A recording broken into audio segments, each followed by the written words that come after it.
Good morning, everybody, if you're joining us from the United States, and good evening if you are joining us from Southeast Asia like our speaker today. My name is Anne Marie Murphy, and on behalf of the Weatherhead East Asian Institute at Columbia, the Center for Foreign Policy Studies at Seton Hall University, the New York Southeast Asia Network, and the Apex Studies Center, it's my pleasure to welcome you to this webinar on Philippine foreign policy towards the United States. This morning's talk is part of an 8-week conference series, Southeast Asia Views the United States, Perceptions, Policies, and Prospects. And this aims to assess the tenor of bilateral relations between the United States and Southeast Asia at the start of the Biden administration. President Biden, as you know, has claimed that the United States is back. And in contrast to his predecessor's unilateral and transnational America First foreign policy, the president has sought to assure Southeast Asian leaders of the United States' commitment to multilateralism and renewed engagement with U.S. allies and partners. At the same time, strategic competition with China is a defining feature of Biden's foreign policy, and this had led many Southeast Asian analysts to fear that the new administration will view Southeast Asia largely through the lens of Sino-American rivalry and pressure them to choose sides. In this conference series, therefore, we're featuring prominent Southeast Asian experts to provide a regional perspective on the opportunity and challenges for bilateral relations over the next 4 years. And to help us understand how the Philippines views the United States, we're extremely fortunate to have one of the country's leading experts on the topic, Dr. Renato Cruz de Castro, with us today. He will be making a presentation called "The Philippines, Hedging Between Alliance and Appeasement, Can the Biden Administration Tip the Balance?" Dr. de Castro is a distinguished university professor at De La Salle University in Manila. He holds the Dr. Aurelio Calderon Chair in Philippine-American Relations, and he earned his PhD from the University of South Carolina as a Fulbright Scholar. He's a member of the Board of Trustees of the Albert Del Rosario Institute of Strategic and International Studies in the Philippines. And as our discussant today, we're delighted to welcome Gregory Poling, who is a senior fellow for Southeast Asia and director of the Asia Maritime Transparency Initiative at the Center for Strategic and International Studies. He oversees research on U.S. foreign policy in the Asia-Pacific, with a particular focus on the maritime domain and the countries of Southeast Asia. So the way we're going to proceed today is Dr. de Castro will make his presentation, then I'll turn the screen over to Greg, and we will have an opportunity for questions and comments from the audience. The Q&A box is open, so please begin to use that. And without further ado, please take it away, Renato. Good morning for those who are in the East Coast. Good evening for those who are in the Philippines and, of course, in Southeast Asia. Anne-Marie's talking about the diversity of discussion in this topic. Of course, you have different takes by several Southeast Asian countries regarding the relationship with the United States and, of course, the Biden administration in particular. But I think in the case of the Philippines, this is really extremely controversial because you're talking about the only, of course, you have Thailand, but since, of course, at the onset of China's emergence as a great power, during the previous administration, the Philippines has deemed as, of course, the loyal ally. The fulcrum of the rebalancing during the Obama administration period. Now, of course, we are competing with Cambodia as the closest friend of China here in Southeast Asia. So my presentation tonight, and I'll be using a PowerPoint, is to look at what happened to the alliance, which of course right now is in a case of what I will call an impasse, or basically a standoff. And I'll be discussing what accounts for the standoff, and of course posing a very challenging question of whether the Biden administration would have the capability, the willingness, and of course the ability to tip the balance in what's happening right now. So let me start with one of the recent rants of President Duterte against the United States last February, after, of course, He was presented with the assets acquired by the Philippine Air Force. One of them happened to be a C-130 transport plane that was, of course, provided by the United States through the Excess Defense Article program to the Philippine Air Force. So, after, of course, he inspected the equipment, he delivered his rant against the United States. Something that he has, of course, hasn't done for some time. So accusing Washington of taking so much from the Philippines while failing to pay a fair compensation to its long-time ally. He mentioned several instances during the last Trump administration when he and the Philippine Army was promised TOW anti-tank missiles. But of course, they only arrived last December. So he made a fuss out of it, despite the fact that, of course, it was eventually delivered. President Duterte explained, and during his rant, he was basically talking to the United States. Explained why he adopted what I call a policy of appeasement, since according to him, the country will be put in the middle of a major conflict if just in case you have a push comes to shove in the South China Sea and a major conflict erupts. He also publicly admitted his personal animosity, admitting the fact that, his grudge, his personal hatred of the United States, but said that American helping hands is crucial to the Philippines, that he would rather put his ill feelings about them in the back burner. This is the first time that he, of course, publicly admitted that he has this grudge, and, at least he promised it in February. Of course, things have changed recently, just 2 weeks ago, and we can discuss this later. And of course, he admitted the exigency of the moment requires U.S. presence, but emphasized that if there will be U.S. presence, of course, through a renegotiated visiting forces agreement, it would come with a price. So he's basically setting a condition to the possibility of a renegotiated visiting force agreement. Of course, he was immediately criticized by a number of analysts and some, of course, figures from the opposition. But what was conveniently overlooked was his reluctant acknowledgement of a country's need for the alliance, and of course, a condition, at least a condition, just in case there will be a renegotiating visiting forces agreement. His reluctant acceptance of the importance of the alliance, in a way, might not mirror his might also mirror his personal belief, but more importantly, it mirrors the incremental shift in Philippine foreign policy marked by intense competition within the government between those who, of course, are already challenging the appeasement policy that has been adopted by this administration since 2016 and those who are still clinging to this appeasement policy. So despite President Duterte's appeasement policy on China, we could not simply discount the institutional relationship between, of course, the armed forces of the Philippines and the United States Armed Services that, of course, had withstood President Duterte's effort to basically unravel the alliance since 2016. And of course, this military to military institutional relationship between the U.S. Armed Forces and the of course, Armed Forces of the Philippines had basically, in one way or the other, had kept the operational aspect of the alliance intact. Not necessarily in terms of the policy, but in terms of the operational. And this also became very apparent in the ongoing standoff between, of course, Filipino and Chinese forces in Winson Reef.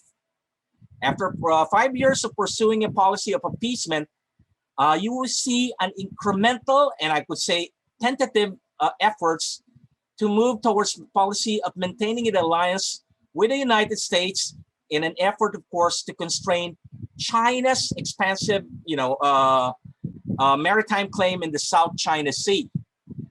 So I will address basically these issues.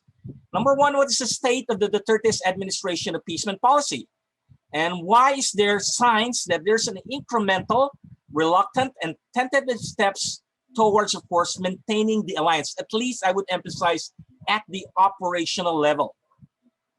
And of course, the challenge for the current administration is, would the Biden administration be able to tip the scale to pull the Philippines away from its policy of appeasement, and of course to encourage it to strengthen its alliance with the United States way into the 21st century, way beyond 2022, which I will be discussing later.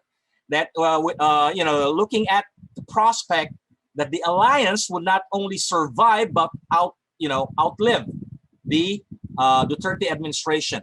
So just an overview of what is the alliance and of course the South China Sea dispute. Of course, when we talk about the alliance, the Thai said it's the oldest. I tend to disagree. It was never operationalized. Those elephants were never deployed during the American Civil War, or there was a promise. You had the alliance basically been there since, of course, the onset of the 1900s, starting, of course, with the fact that the United States Navy started recruiting Filipinos. And, of course, the fact that the Philippines has basically provided the platform for the United States exercise of its role as a Pacific power at the start of the 20th century. We were basically the beginning, the stepping stone for the United States to assume its posture as a resident Pacific power, not necessarily as an Asian power, but of course a Pacific power in the 20th century, and now of course an Indo-Pacific power into the 21st century.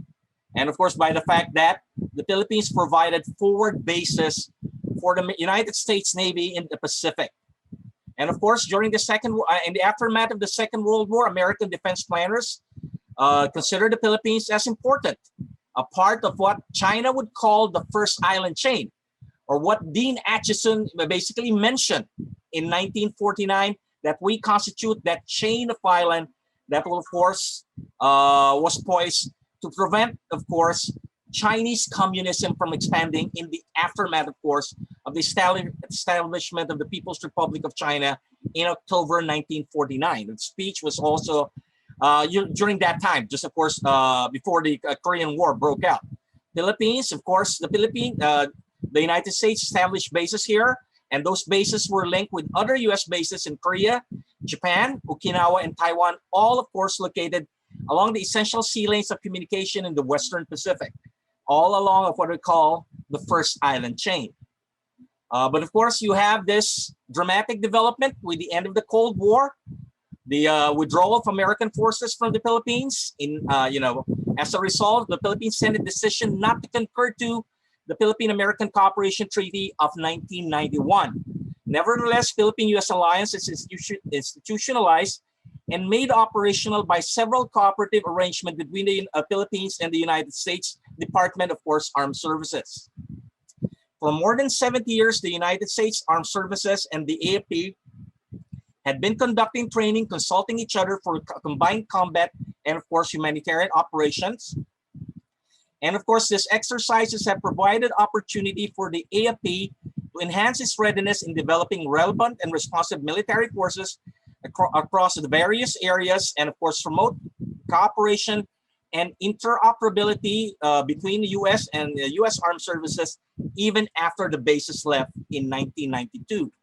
More importantly, and this is something I would emphasize, they have also developed interoperability, more importantly in terms of military doctrines and common strategic outlook and mindset.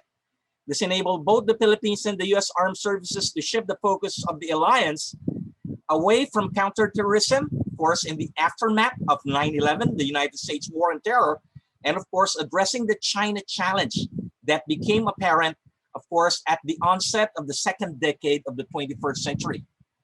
Just mention this, of course, what happened during the Aquino administration. The Aquino administration asked for United States military assistance and, of course, a more clearer security guarantee provided under the 1951 Mutual Defense Treaty. A lot of developments happened during that time, but of course, suddenly time stood still. Suddenly we had a dramatic change. You have, of course, a president, a person got elected who has a different take on the alliance and a different take regarding China. Of course, at the onset of his term in 2016, he emphasized the importance of domestic policies, maintaining public order, fostering economic growth through infrastructure development, and of course, the Duterte administration saw improvement of relations with China with an eye on increasing economic cooperation, primarily, of course, trying to get some funding for infrastructure programs under the Belt and Road Initiative. For the Duterte administration's perspective, although the South China Sea dispute is an important security challenge, cooperation and economic assistance from China, of course, for the construction of infrastructure, economic development, are, of course, necessary for the Philippines. The Duterte administration implied its policy in the alliance, in particular, and to the United States in general, would undergo a 180-degree shift from the Aquino administration policy of strengthening the alliance with the goal of balancing China, of course, the Duterte's administration's policy to adopt an independent foreign policy, which actually accounts distancing the Philippines from the United States and gravitating closer to China. This is, of course, the Duterte's interpretation of what is an independent foreign policy. It captures basically the idea of the Philippine ambassador to China, who announced that the key focus and driver of Philippine economic relations, of Philippine-China relation under the Duterte administration, would be economic, trade, and finance. He admitted that while the two countries would be locked in a territorial dispute, and this is again emphasized by President Duterte recently in the current standoff between, again, Philippines and Chinese forces in Winston-Chou. The South China Sea dispute between the Philippines and China is not the sum total of Philippine-China relation. The goal is simply to isolate it, but to look into the broader picture. Economic relations, of course, should be given more emphasis, should not be and should never be an obstacle for the development of bilateral ties between the two countries. We can discuss this later on the implication. Of course, we advance a bit further in October 2016 when he made the dramatic announcement in front of the National People's Congress of China, when he declared that, I'm separating from the United States, Russia and China, here I come. He announced, of course, a separation. His declaration of separation, of course, from the United States was immediately perceived abroad and here in the Philippines as a great Chinese diplomatic coup. And this, of course, may have a radiating effect in the region as, of course, countries would slowly countries that are suspicious of China would gravitate towards China. This, of course, triggered a crisis in the alliance. Supposed to be in October, there was a meeting of the Mutual Defense Board. This was, of course, canceled. And of course, you have President Duterte asking the Department of Defense to remove the American forces in Mindanao. And of course, a lot of other actions that are aimed to impress upon the United States that the alliance would have to be unilaterally abrogated by 2016. Of course, this triggered a crisis and of course, a stabilization. So President retreats from his initial plan to unilaterally abrogate the alliance came, of course, from his realization that an institution that for one reason or the other he admires and he trusts was alienated with his pronouncement, and that is, of course, the armed forces of the Philippines. So what's the reason? Number one, of course, is the fact that you have this close relationship between the armed forces of the Philippines and, of course, the United States, not only in terms of providing military assistance, but more importantly, to what the United States provided. When you have a major typhoon that destroyed an entire Philippine city in the central Philippine city of Tacloban, the massive humanitarian assistance efforts were extended by the United States, sending an entire carrier battle group, the USS Ronald Reagan. And of course, the fact that you have those joint military exercises. More importantly, of course, is the military assistance that the United States has provided, not only in terms of quantity, but more so of the quality in terms of what the armed forces of the Philippines would say, the total package approach, which Russia and China could never offer. Just an anecdote, despite the cancellation, the abrogation of the visiting force agreement, news came out that the Philippines was still trying to acquire some Apache helicopters, brand new, because President Duterte announced that he wanted brand new equipment, and voila, you have, of course, negotiations going on. And primarily because of the fact that the armed forces is very much satisfied, not only in terms of the quantity, but more importantly, for the package. In the face of the Philippine-China rapprochement, and of course, effort by President Duterte to distance the Philippines from the United States, the management of the U.S.-Philippine alliance depended on two very vital issues. Number one, of course, is the South China Sea dispute, and of course, what happened in Marawi. I won't have to go to the details regarding this. Then, of course, you have a challenge voiced by Secretary Lorenzana in 2018, when he basically questioned the Mutual Defense Treaty. We can discuss, what probably were the reasons why he suddenly asked the United States about, whether the MDT is still relevant or not. Of course, you have this significant effort by then Secretary of State Michael Pompeo, who basically reiterated the fact that, of course, the South China Sea is part of the Pacific, and any armed attack on Philippine forces aircraft, of course, triggered the mutual defense obligation under Article 4 of the Mutual Defense Treaty.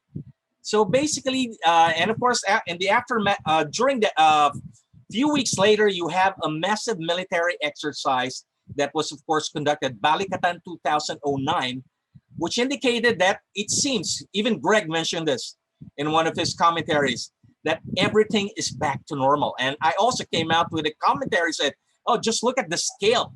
Just look at the direction of Balikatan 2019.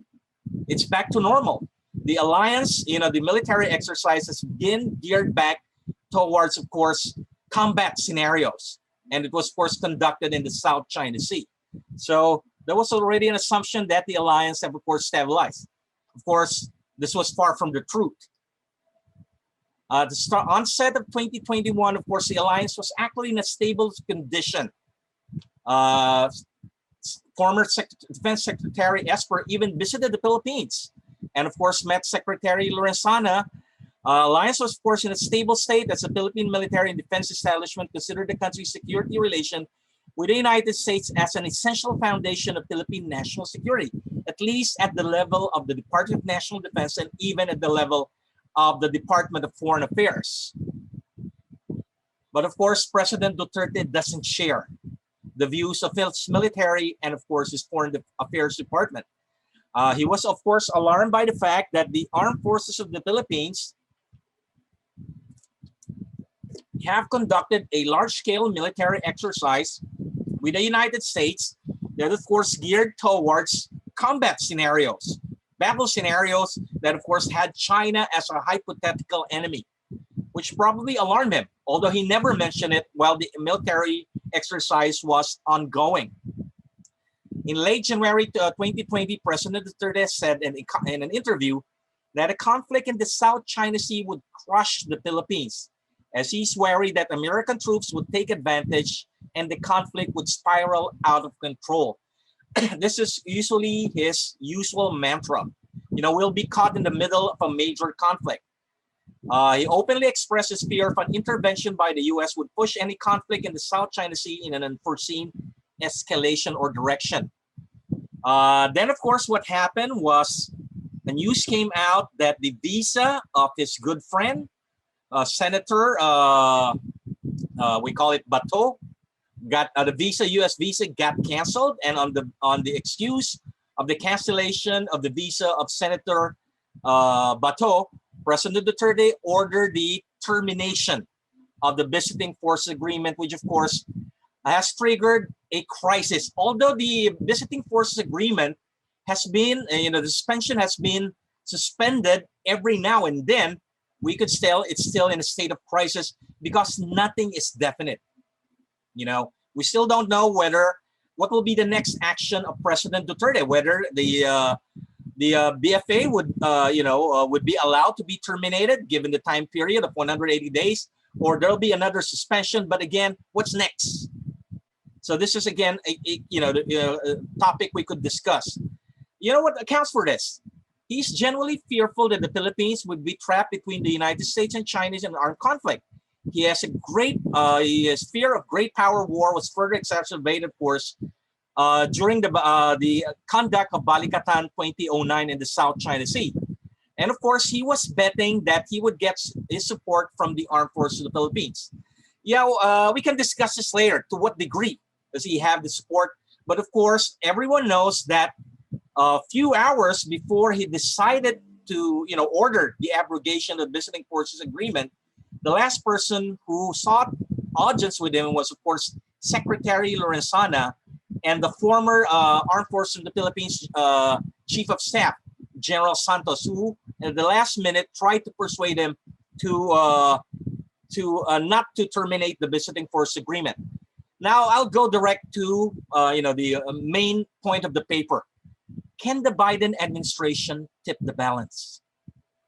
Okay, so in late 2016, President Duterte was actually determined to foster closer economic and military ties with Russia and China, while emphatically threatening to sever the long-standing alliance with the United States. Confronted by this situation, actually the Trump administration did very well in terms of the Philippine-U.S. alliance. The Trump administration adopted, I call, a policy of strategic patience to the Philippines. Okay, what are basically the components of this strategic patience? The policy entailed U.S. key policymakers exercising patience, maintaining focus on long-term interests of both countries to keep the alliance intact. Despite, of course, President Duterte's occasional rants against the United States, President Duterte's skepticism of the value of Philippine-U.S. security relation, and of course, his intention to gravitate closer to China. This also involved maintaining robust security cooperation between the armed forces of the Philippines and, of course, the United States Armed Forces, albeit in a focused security agenda, such as shifting away from external defense towards maritime security and counterterrorism. Of course, we saw this happening during the 5-month battle of Marawi, where, of course, the United States brought in a lot of military equipment and, of course, even provided training for pilots of the Philippine Air Force to conduct, ground interdictions. Because we can discuss this later. Some of the things that did not come out in the newspaper, but I was able to gather from my interviews from, of course, some people who are, of course, knowledgeable of the extent of assistance that the United States provided to the Philippines during the siege of Marawi, that, of course, were never mentioned on the newspapers.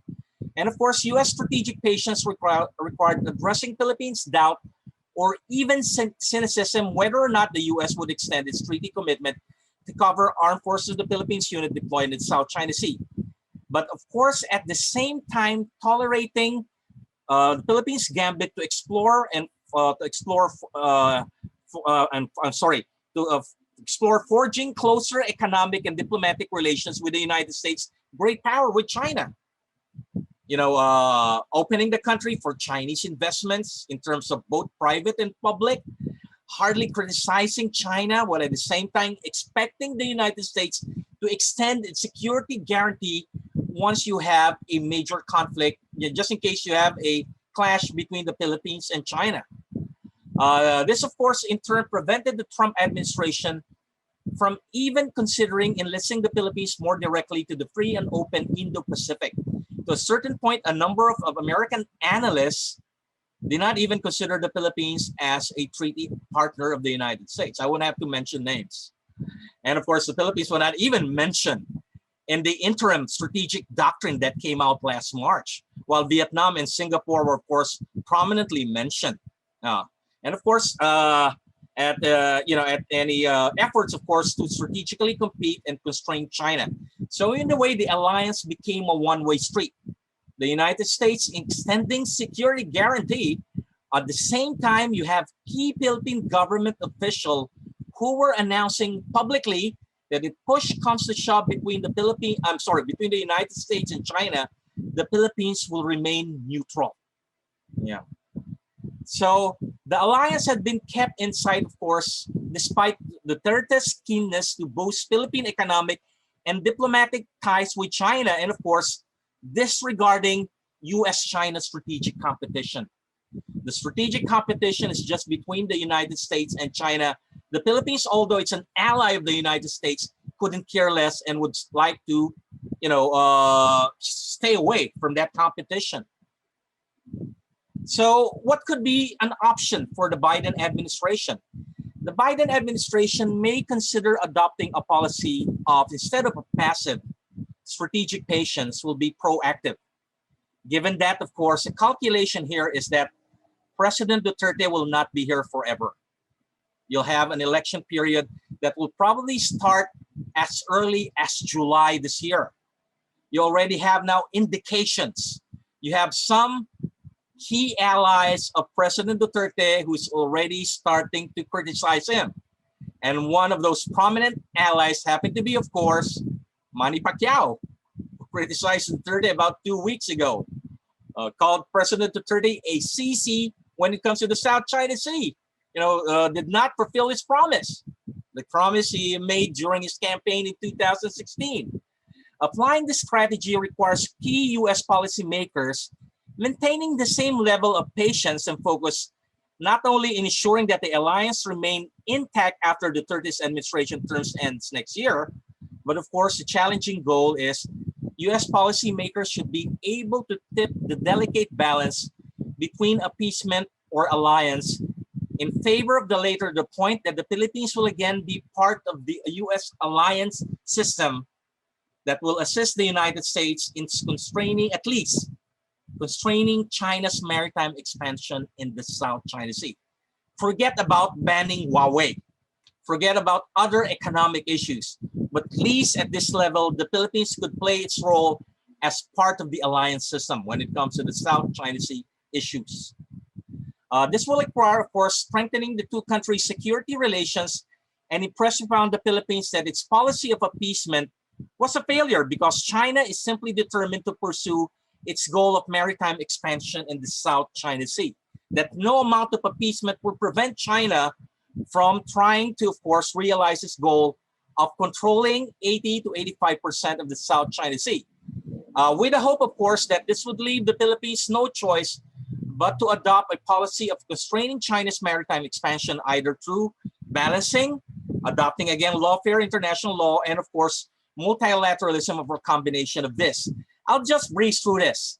Of course, requiring this, it requires carrots, So what would be the carrots that the Biden administration could offer? Negotiating a new visiting force agreement, negotiating a new military assistance package that will support the Armed Forces of the Philippines Modernization Program, offering the AFP vigorous training education program to support its modernization program, addressing not only the hardware but also the software if you want a credible defense armed forces, broaden the alliance to include cooperation addressing Chinese gray zone operation, which in fact was already provided in the alliance. And this is where, of course, other American allies would have to play an important role. Encourage U.S. allies, Japan, South Korea, Australia, in assisting the AFP program. Since, of course, 2010, Japan, South Korea, Australia had been donating or selling war material to the Philippines. The United States could organize its allies into a consortium that will, of course, program and systematize their military assistance and training program to the Philippines. Of course, what happened, at the time of the height of the crisis between the Philippines and the United States in 2016, Japan took a very active role. Former Prime Minister Shinzo Abe took upon himself to basically try to, salvage or keep the alliance intact, through his personal effort to the point that he even went to Davao City in January 2017. And of course, this is where, of course, the Quad will have to enter the picture. Next year election will be very crucial here in the Philippines, not only in terms, of course, you have a change in leadership, but, chances are foreign policy will be a crucial issue in next year election. How should the Philippines approach, of course, a China that is bent on expanding? So it should be the appeasement policy under Duterte would continue, or it should have to be modified or probably thrown out of the window. So what is important is, of course, monitoring that the election should be honest and open, free from any external interference. And that is basically just the carrot. Based on my reflection and based, of course, on my conversation with some people who were, who were involved during the American provision of assistance during the height of the Marawi siege in 2017, despite the assistance provided by the United States, President Duterte couldn't care less. You know, during the ASEAN Defense Minister Forum in Clark in 2017, instead of thanking former Secretary Mattis about the assistance extended by the United States to the armed forces of the Philippines, President Duterte thanked the Chinese defense minister. So the point here is that to a person who simply hates the United States, carrots might not be enough. But of course, on the other hand, he won't be there forever. So this is, of course, a point when probably the stick might also be considered. And usually approach is, of course, a carrot and stick. So I end my presentation here, and we can discuss basically how these two approaches would have to be used in addressing, of course, and ensuring that the balance should be tipped by the Biden administration. I end my presentation here. Thank you very much for your kind attention. Well, thank you very much for that extremely comprehensive overview, Renato. At this point, I'd like to turn it over to Greg, and I remind everybody in the audience that the Q&A is open, so please start posting your comments and questions. Thank you. Thanks, Anne-Marie. I don't have any gifts at all prepared, so I feel like my response is going to be quite boring compared to Renato's presentation. I really like this paper. Renato, as he usually does, covered a lot of ground and I think did so very well. I don't have any real points of disagreement, maybe just differences in emphasis, being that I'm coming from at this from the American side. And I think what's interesting is how much the complaints from both sides about the transactionalism in the relationship are echoed, right? So where you sit determines where you stand. And is it, you know, are the Americans historically at fault for seeing the Philippines as an unreliable ally and treating the Philippines as a second-class ally? Or is it Philippines' fault for historically seeing the Americans as rent payers more than allies and viewing the alliance through that transactional lens? I want to address kind of the short-term piece of this first and then step back a little bit though and discuss that big question. So the short-term piece, of course, is that we're in the last year of the Duterte presidency. And as Renato said, the policy toward China has been an abject failure by any measure, right?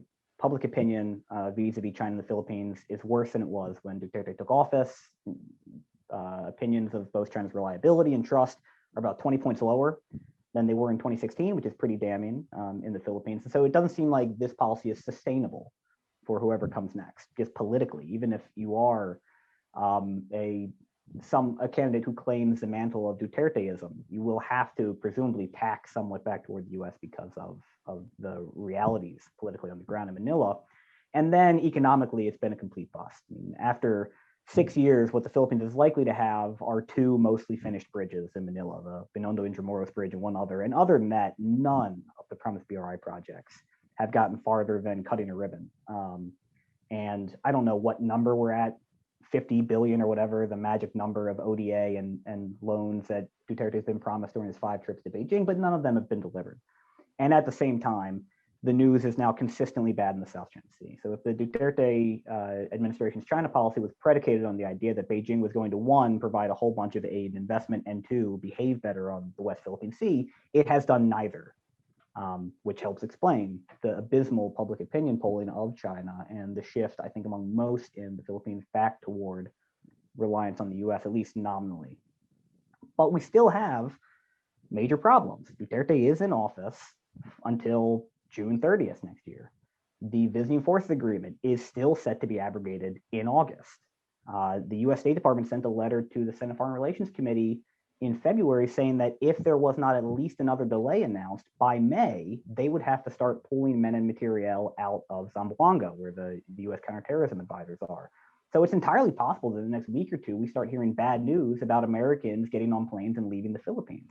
Because despite Duterte having backed off the public attacks on the VFA, he has not apparently given the go-ahead for Department of Foreign Affairs and others to sign at least another extension when we negotiate this. I do agree with Renato that it's well overdue that we renegotiate, particularly the criminal jurisdiction components of the VFA to bring them in line with the Australian VFA. But that's, I mean, that can obviously be worked out between Washington and Manila. That's not the problem. The problem is the political issue. It's not that the Americans are unwilling to reopen components of the VFA negotiations, that Duterte doesn't want those renegotiated at all. And that the complaints about criminal jurisdiction have been a fig leaf for that political issue. Whether or not he moves on that, I'm unsure. And I imagine everybody in Manila is unsure because, I mean, this morning I woke up and Duterte said that his relationship with China is over because of the West Philippine Sea. But yesterday when I woke up, he insisted that the friendship is as strong as ever and the Americans are causing trouble. And I imagine tomorrow I'm going to wake up and see that Duterte has reversed his position again. So who knows where we're going to stand come August. We also have the problem of a mismatch between commitments and actual ability to follow them through on both sides. So Renato talked a lot about the AFP modernization plan. We have significant progress that's been made under the Duterte government on the second horizon of the AFP modernization plan. Now, most of that are things that were put into the works under the Aquino government, and Duterte allowed the AFP to do what they wanted to do.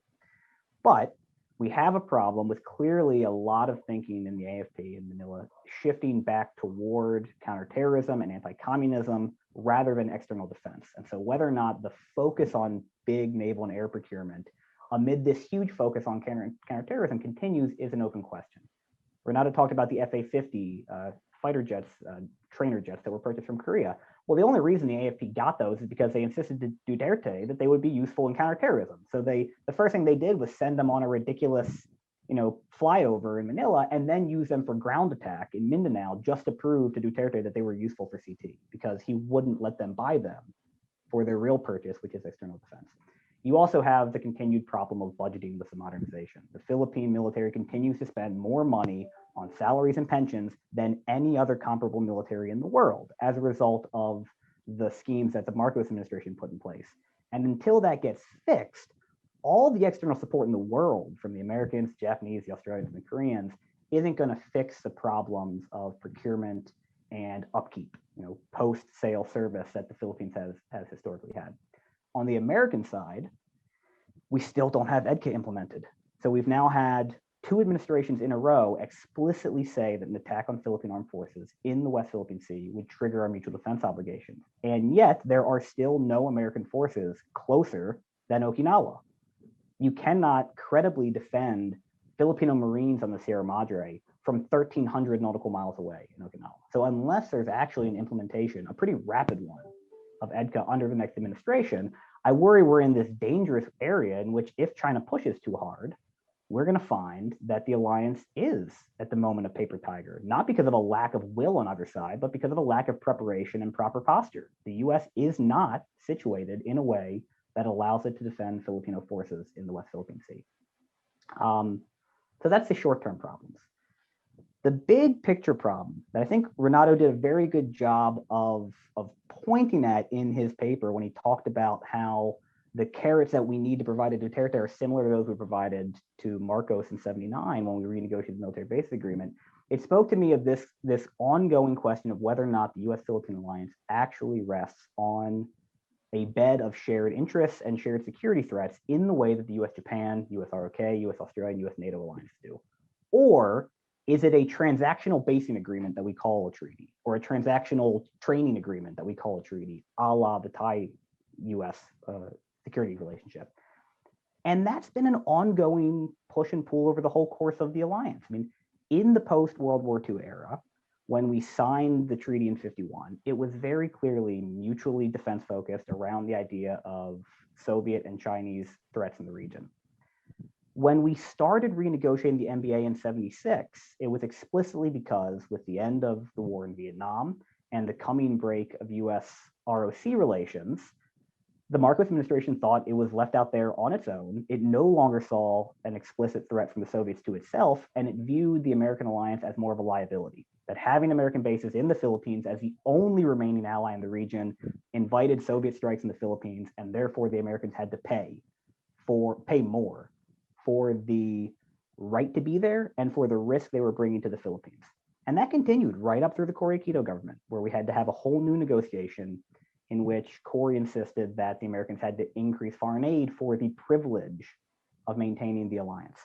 It wasn't really until the 2000s with the refocus on counterterrorism that we got back to both seeing the alliance as about mutual interests, not the Americans paying for the privilege of using Philippine territory. And that continued under the Aquino government, but under Duterte, we've clearly gone back to that argument. And we saw it most recently with the demand for the Americans to give more vaccines in exchange for the VFA, and previously to give more security assistance under the VFA. All of those may be valid, that the Americans should give more security assistance. But if to the Duterte government, the fundamental question is how much effectively rent does the US have to pay for the privilege of an alliance, then that's not an alliance that's going to last. And it's not an alliance that's on stable footing. The big question to me is going into this election in the Philippines, does the Philippine public and the Philippine bureaucracy, is it coming around because of its growing threat perception of China in the West Philippine Sea to this idea that, yes, there really are shared security interests here, that having the Americans have a credible NBT, having the EDCA agreement implemented is as much a benefit to the Philippines as it is to the Americans. And I think that's the majority view, although I doubt that most Filipino voters spend very much time thinking about it at all. But there's still a lot of very prominent voices among Filipino elites who argue quite the opposite. Just 2 days ago, I think, I got flagged for an op-ed in Manila Times, hitting Mike Green and I for a piece we wrote in December about EDCA, precisely because the author viewed it as the Americans inviting a Chinese attack on Philippine EDCA sites, rather than thinking about it as American access to EDCA sites allowing American defense of Filipinos in the West Philippine Sea. So that's the big picture question for me, and I'd love to hear Renato's thoughts. Do most Filipinos still see this as basically a patron-client relationship in which the Americans are paying for a privilege? Or is it a relationship based on shared mutual threats in which the Philippines recognizes that having the Americans there is good for the Philippines, not just good for America? Okay, so Greg, you gave us a lot of food for thought. Renato, before we go to the Q&A, and I've got a question or two myself, this is a really critical question, right? If you could please address Greg's question about how the Filipinos view it, transactional or shared interests, and perhaps since this is a critical issue, as you note, in the upcoming 2020 election, you said foreign policy issues would be critical. You also made a statement that Duterte will be out, right? We only have to get through another year of this. Yet, what I see is that there is a lot of support mobilization between his daughter, for his daughter Sarah to run. Some have speculated that she might run and Duterte himself might be run as vice president, so you could get Duterte #2. Is there any truth to that, and how, to Greg's point, does this all play out in the election for the alliance? Okay. In terms of Greg's question, #1, whether Filipinos in general look at the alliance as transactional or in terms of mutuality. Well, based on the surveys conducted by, Pulse Asia, and of course, more prominently, the Social Weather Station, Filipinos view the alliance in terms of the United States is credible. We could expect assistance from the United States in terms of the security guarantee provided by the Mutual Defense Treaty, and of course, also in terms of the confidence given by most Filipinos. I think the element of transactional is in terms of how Filipino elites, the Marcoses, the Aquinos, and of course, even the Duterte would have to deal with the United States. And of course, it's also linked to their, their political career. Marcos linked the rent, of course, what he called rent, as part of his authoritarian regime, the martial law regime. Aquino administration tried to link the rent to ensure that the military base agreement could be continued way beyond 1991, at the time when the Cold War ended. So, of course, I do not agree with that position of the Aquino administration in the early 1990s, which was, of course, criticized by Secretary Armacos as, what they call this, cash register diplomacy, right? Which, of course, was adopted by Donald Trump. Not only the Philippines, Donald Trump also came out with the same approach. Probably he learned from the Aquino administration then. But this is basically from the perspective of the elite. But of course, when it comes to President Duterte, it's not anymore rent. It sounded more like an extortion. You know, when he asked for about 20 billion Pfizer vaccines and of course the war material, it doesn't sound very nice, you know, even from a Filipino. It's really, that's why I emphasize the point. You know, the carrots might not satisfy Duterte, or carrots might be suspended and wait until Duterte is out of the picture. Raising the question about what will happen next. Yeah, of course, you have the possibility that President Duterte might allow Sarah to run, and there's a chance, of course, given that he will have the base of President Duterte. But analysts here are saying, and this is also based on some analysis from Americans who are here, that it might not be as bad. You know, the daughter can possibly work with the United States government in contrast to her father. You know, mind you, when President Duterte terminated the visiting force agreement, Sarah was here in the United States. Sarah was in a State Department program, and she was enjoying her visitors program, but he was forced to go back to the Philippines, and she was not very happy when she was told to come back. Again, the question here is Duterte basically just a matter of an aberration? Or once you remove Duterte, things might become normal again, wherein you'll have a president. You know, the best option will be you might have an Arroyo style, where you have a, you know, classic equibalancing.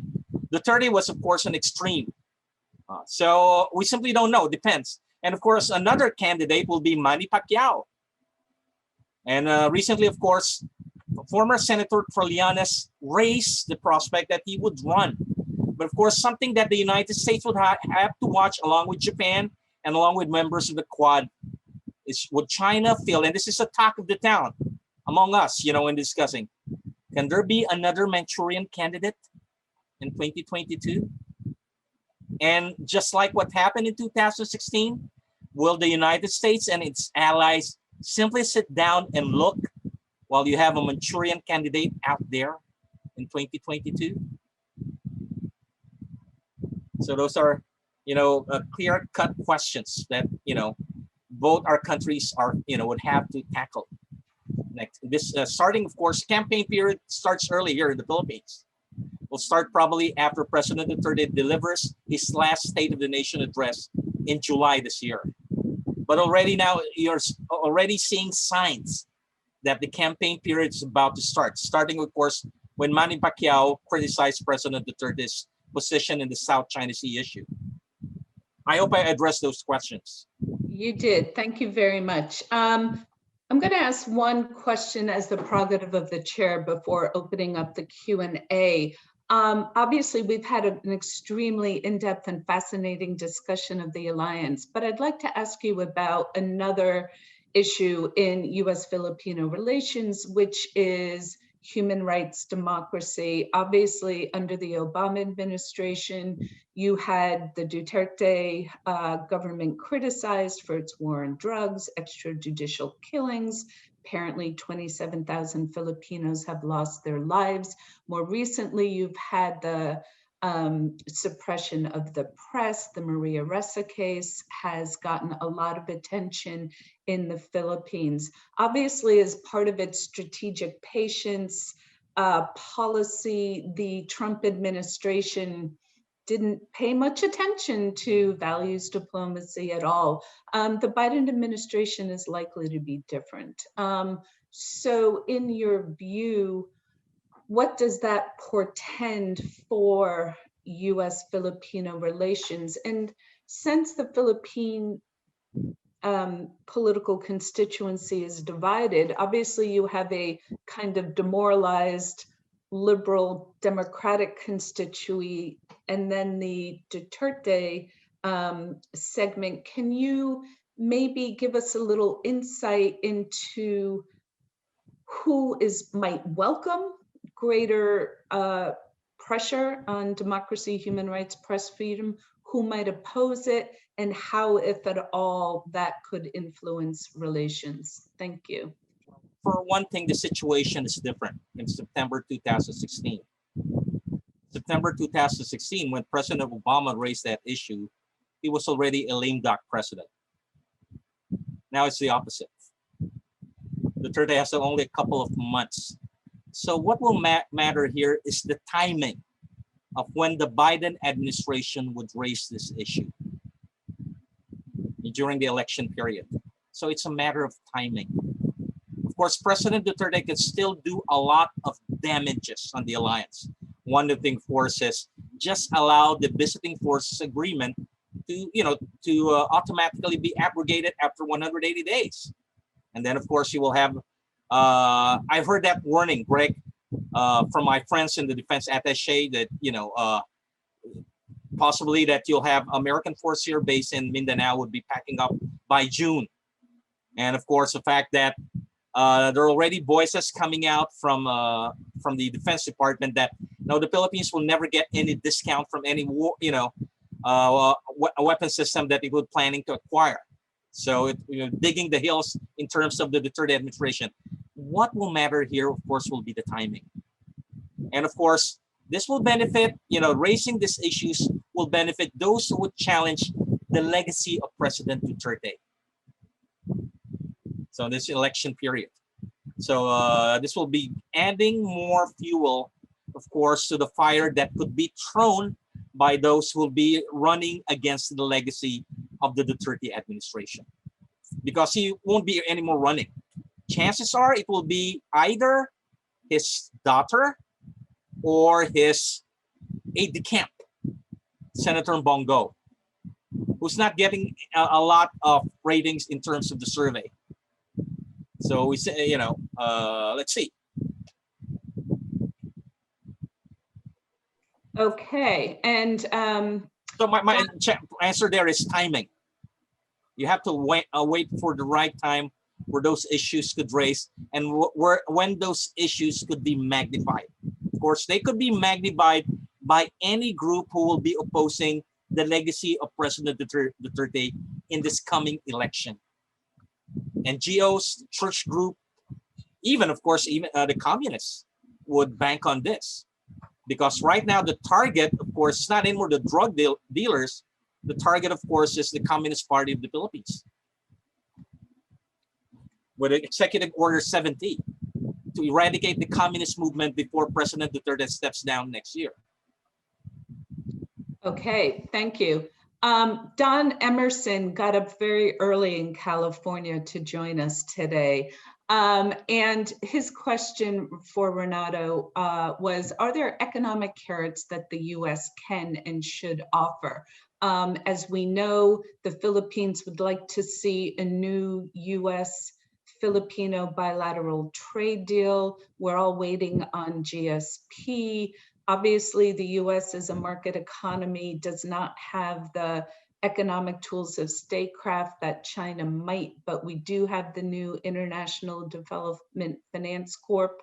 So in your view, what, if anything, can the U.S. do with economic carrots? I think it's really more of the infrastructure. And it's not just the United States. I think Japan and South Korea could fill that gap, that vacuum. The United States could provide certain, access to trade. But what is important right now is basically confront China's offer of infrastructure projects. And it's only Japan and South Korea who are in the position. In fact, Japan is doing a great job. The major infrastructure projects right now is, of course, are provided by the Japanese. The subway system. Greg mentioned, of course, those two projects that have something to do with bridges and the dams, irrigation projects that are not really connected with connectivity. So you don't have to basically, the United States taking, in charge of economic. You have allies like Japan and, of course, South Korea who can handle this matter. Other, of course, is possibility of hiring more Filipino nurses. In terms of the enhancing what I call this trans-Pacific partnerships. Emery, can I just throw out a quick point on that? Sure. The U.S. doesn't do, big infrastructure construction. It's not something Absolutely that we do not. anymore. Yeah. But the one program we Japan. do have that tends to build infrastructure is the Millennium Challenge Corporation. And people forget that one of the first, and I think most puzzling things Duterte did in 2016 was pull the Philippines out of its consideration for a second MCC compact. So it's not going to happen under Duterte, but I would argue that early in the next administration, one of the first things the U.S. should do is work with the Philippines to try to get it back into an MCC compact. The problem is that corruption is worsened considerably under the Duterte government, and so the Philippines is no longer eligible for an MCC compact because of the current corruption situation. So it's going to have to be a stepped process, but one that we can clearly open a dialogue on. Okay, we had a question from Jim Dingman regarding the vagaries of reactions in the Philippines to the PLA's gray zone tactics, particularly in the Whitsun Reef standoff. Clearly, we have seen recently phone calls, Renato, as you indicated, between Foreign Affairs Secretary Locsin and U.S. Secretary of State Anthony Blinken. Greg, you have clearly illustrated the operational difficulties of doing much. So on the one hand, we have these political statements by leaders on both sides. On the other hand, the capability to respond effectively does not seem to be there. Is that a correct summary of these, of your statements? And if so, how do we resolve that other than the basing agreement, Greg? Well, what's happening right now is you have confusion in government. The Department of National Defense, Department of Foreign Affairs are doing their job. It's basically Duterte who's the fly in the ointment. The military is deploying the Coast Guard patrol ships. The DFA has been filing a lot of North Verbal. Then Malacanang will come out with a statement that China is our best friend. And the South China Sea issue is the sum total of Philippine-China relations. So you have confusing signals coming from this current administration. So at a point even that, despite the offer of assistance extended by Secretary Blinken to Secretary Locsin, and also by Defense Secretary Lloyd Austin to his counterpart in the Philippines, President Duterte ridiculed American U.S. military offer of security assistance. He said, we could not rely on the United States. Look what they did in 2012. So at this point in time, this is an issue that the current administration, the Filipino people and the government would have to resolve. How do we basically face China as, putting our house into order? No external power could basically, be blamed or be blamed for what's happening right now in the Philippines, except possibly the influence of the Chinese ambassador in the presidential palace. Okay. I think Renato's absolutely right. The U.S. can help along the margins here, but you can't confront this gray zone strategy on the water, right? You can't chase every Chinese militia boat away. Ultimately, what has to be wielded is a combination of diplomatic pressure and potentially economic sanctions at some point. You treat the Chinese the way you treat the Russians for their activities in the Ukraine, or the way you treat Syria or North Korea.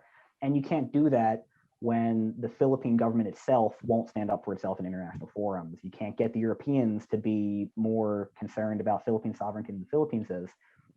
I am quite hopeful that this new, now 2 months old, policy of the Philippine Coast Guard to patrol, identify, and publicize Chinese militia vessels, right up to the hull numbers, if continued, could have an effect. But at the end of the day, you need somebody willing to talk about it in public, and you can't have that person contradicted the next morning by his own president. Very true. Actually, something good that's happening here. People in general are realizing that there's no point in offering concession to China. China will do whatever is necessary, despite, of course, extending an olive branch to China, and which is, of course, the very basis of the Duterte administration's foreign policy of appeasement. Because the situation right now is proving the limits of the Duterte administration. In fact, not just the limits, the folly of the Duterte's administration appeasement policy. Okay, so on that topic, we have two questions. Let me start with Murray Heberts, who thanks you both for excellent presentations and asks, why didn't China provide more aid to win hearts and minds? And why didn't it slow down in the South China Sea to wean the Philippines from the US under Duterte? Seems like Beijing wasted an opportunity. So Murray wrote a great book on China, Southeast Asia, but now he's putting this question to you. So Renato? Hello, Murray, how are you doing? Still having rabbit food? Okay. So my first question is about the, in terms of what has been given. This was our discussion this morning regarding the Belt and Road Initiative in Albert del Rosario. A number of reasons. Number one, of course, is the fact that this was supposed by the Philippine bureaucracy. The National Economic Development Authority basically, when they talk in terms of negotiating and implementing those projects, then NEDA basically delayed the negotiation, basically saying, we are not used to how you operate. When the Chinese operate, they bring in everything, the labor, the raw materials, everything. Not a single cent leaves Beijing. And the position of the National Economic Development Authority, this is not the way how the Japanese and the South Korean operated. So we're having problems with you. So that's why you only have two projects under the Belt and Road Initiative that, of course, had nothing to do with connectivity. The Kaliwa Dam and, of course, the Chico River Irrigation Project. Those are projects that had been there since the 1970s, since during the time of President Marcos. So this gives you, the state of the, Chinese efforts to bring in money through the Belt and Road Initiative. In terms, of course, the expansion, the Chinese position regarding this is any efforts, whether it's bilateral or through the code of conduct, is simply a matter of forcing the other side to accept the inevitable, that we have to accept China's maritime expansion, and there's no negotiation, no consensus. So if I heard Filipino diplomats, every time this bilateral meetings are convened since 2016, it usually ends up with, a negotiation between people who could not hear, deaf. It's a negotiation of deaf, people who are deaf. Chinese would basically reiterate that they own the South China Sea on the basis of their historic claim. The Philippine delegation will just basically cite the arbitral ruling.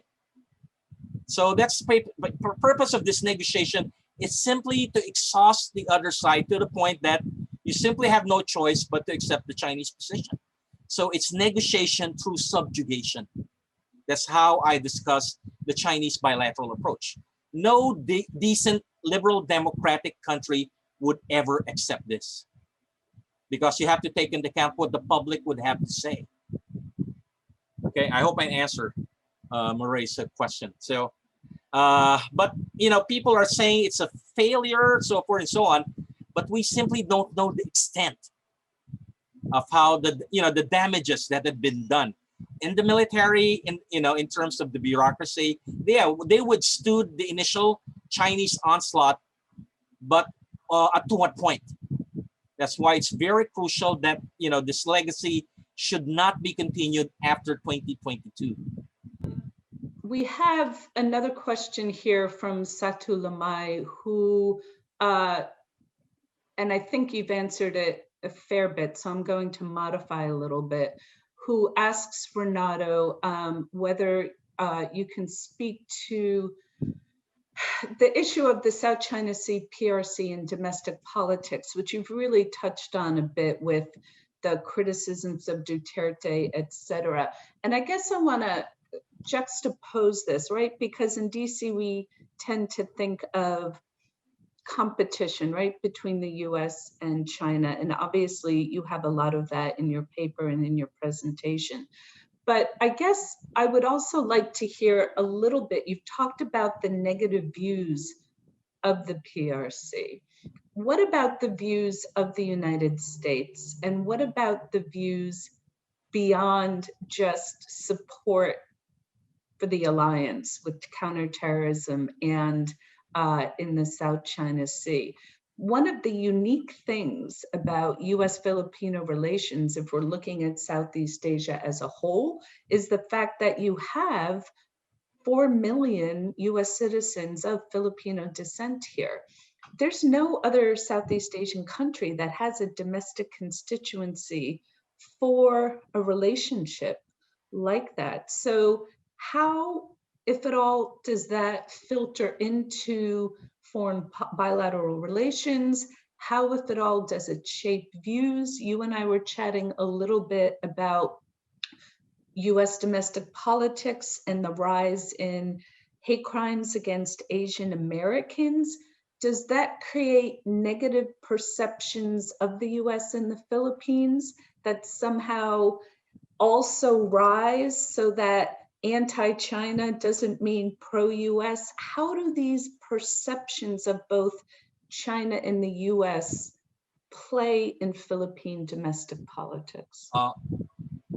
Let me discuss it. Well, looking at the surveys conducted by Social Weather and Pulse Asia, it's consistent. They're basically looking at the ordinary Filipinos. But of course, the problem is ordinary Filipinos do not affect policies unless you have an election. So what you basically hear are the conversation of the elite and the intelligentsia. So among the intelligentsia, of course, we're divided.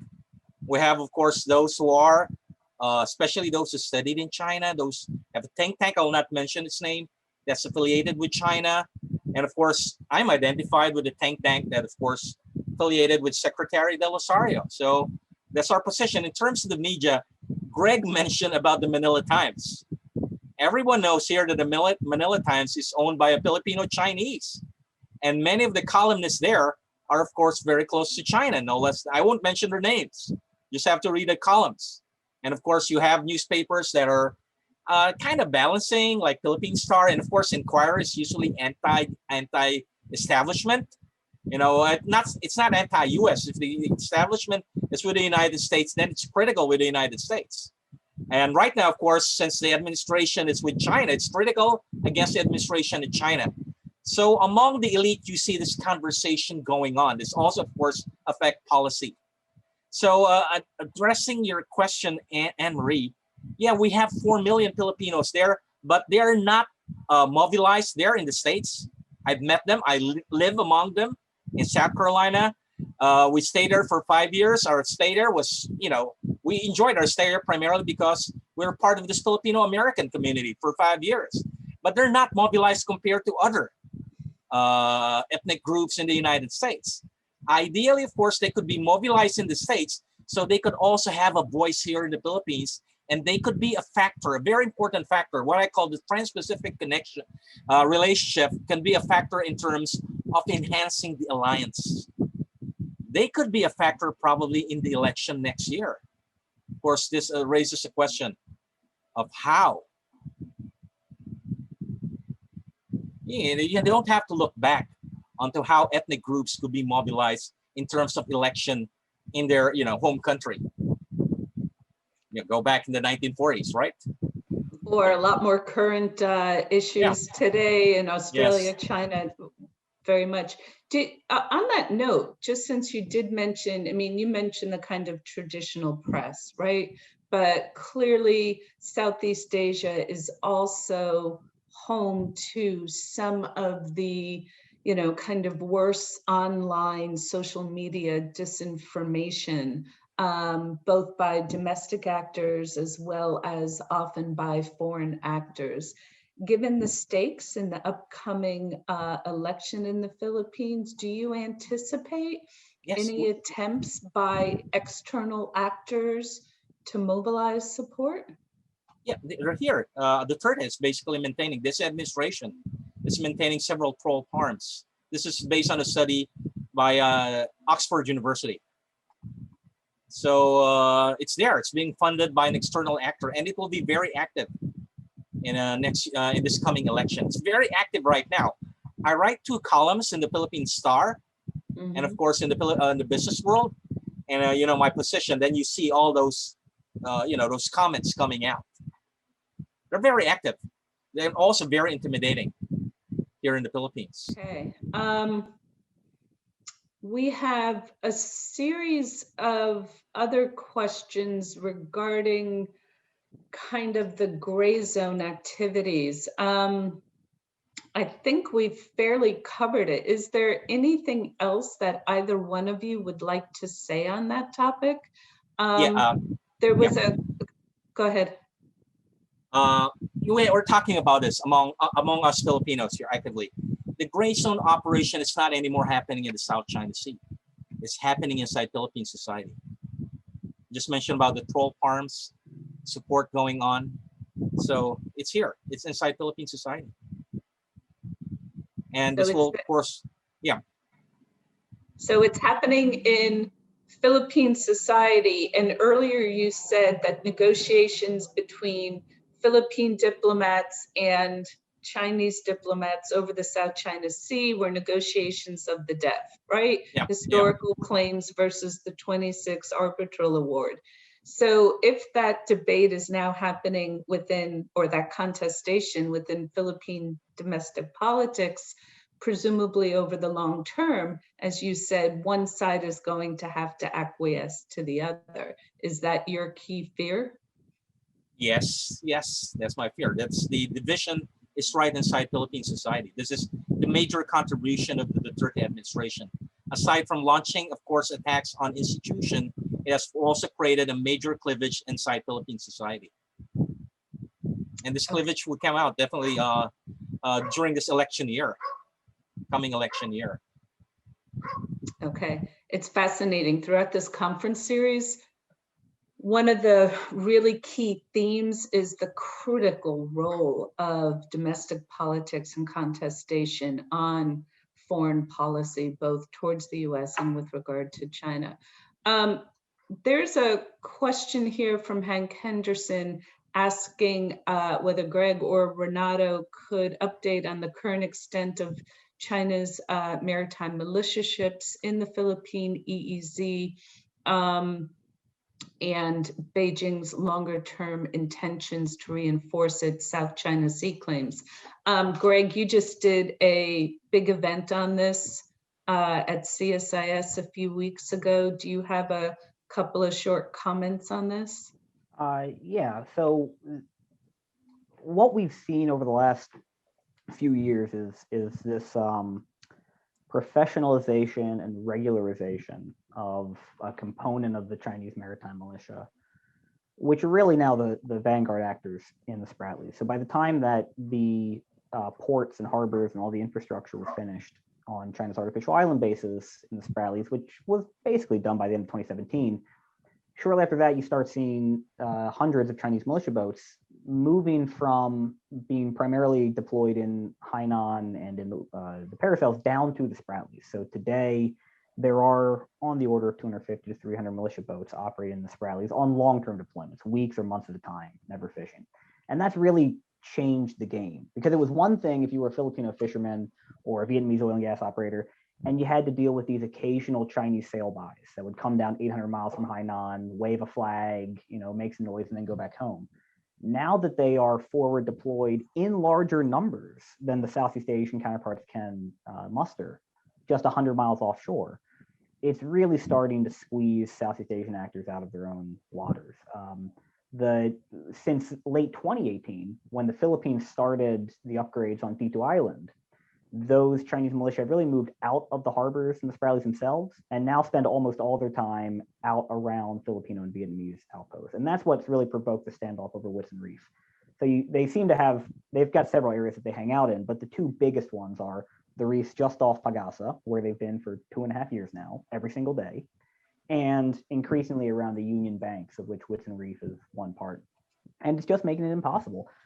I talked about how nice it is that the Philippine Coast Guard is out there patrolling and taking pictures. Well, that is nice, but the Philippines has had to send the exact same Coast Guard ship over and over and over, I think on 4 different deployments now in the last 2 months, to travel. If they're coming from Puerto Princesa, they're traveling 450 or 500 nautical miles around Palawan. It's an enormous grind. The Philippines cannot keep up this level of patrols indefinitely, and China knows it.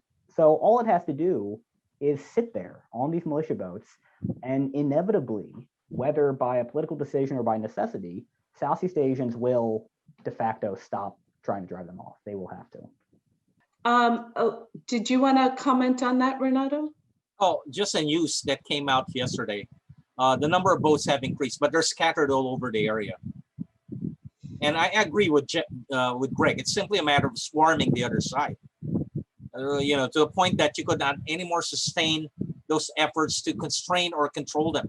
In the end, you have no choice but basically to accept the inevitable that, you know, they call the shots. Okay, I'm going to ask a last question on a different topic, which is the pandemic and the possible role of U.S. provision of vaccines to the Philippines in particular. If we look at the ISIS State of Southeast Asia survey, you know, almost 90% of the Philippine respondents rank the health crisis as the country's #1 challenge. You have Duterte bargaining VFA rights for 20 million Pfizer vaccine doses. I mean, Greg, you've written a great piece on the Biden administration's first move in Southeast Asia with the Quad and the promise of vaccines to Southeast Asia as a critical way that the US can A, help Southeast Asia, and B, kind of reset the tenor there. One of the things that's really surprised me looking across the region is the way in which US vaccine policy and the Quad's vaccine policy has been greeted. There were articles in the Jakarta Post saying that this was just an imperialist way of trying to bribe Southeast Asians, you know, with vaccines. Obviously, the fact that Duterte is asking for these would lead one to appear that the provisions of vaccines and other health equipment, medical equipment, could be a good tool, one of your carrots. So can you speak a little bit, Renato, on how that is being viewed in the Philippines? Okay, last year Duterte mentioned it. Provide us 20 million Pfizer vaccines and you'll have the visiting force agreement. He changed his tone. Now he said it's a Chinese vaccine. Said that he really, you know, he trusts the Chinese vaccines more than Western vaccines. And of course, he is all, you know, last year he's been ranting again against Western pharmaceutical companies for trying to demand 50% down payment for the delivery of the vaccines. And there's been rumor going on that he's really making it a point that the vaccines that will enter the country would be primarily Chinese vaccine, Sinovac and Sinopharm. And last week, he had himself inoculated in public by a Sinopharm vaccine. Then it came out in the news that this has not yet been approved by the Philippine Food and Drug Administration. So Duterte broke the law by having himself vaccinated with a Chinese vaccine.